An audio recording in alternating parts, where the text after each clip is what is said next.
Well, it's that time of year again when everybody wants to add a little bit of color to their outdoor spaces. And even if you live in a small patio like this one, you can still garden, and I'm going to show you how. Now this is one of my favorite ways. I love combining 3 different containers just like this to create a garden space. But there are some tips and tricks to doing it the right way. One of them is to use the same color all the way throughout. And see, I pull the colors from these leaves into these flowers. So even when these aren't blooming, you still have interest in the space. Then what you do is you take the same color and you work it down into the next planter. One more thing to remember when you're planting annuals is you need to remove them from the pot, but then you also have to break up these fibrous roots. The plants do better when you break up the root ball because it promotes new growth. Once you've broken that up, you're going to dig them right into a hole, make sure they're planted nice and flush, and you're done.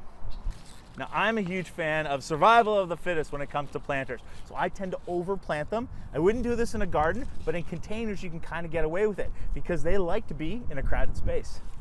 Another element that I always add to every one of my containers is something man-made. It's like a tradition for me. So in this case, I have the beautiful orb, but I've also got these little blings that I was able to pick up at Terra. And these little plants, these little pops of green, look fantastic. Now they're wooden plants, but in the right space, they just fill all the gaps and they create the right type of personality.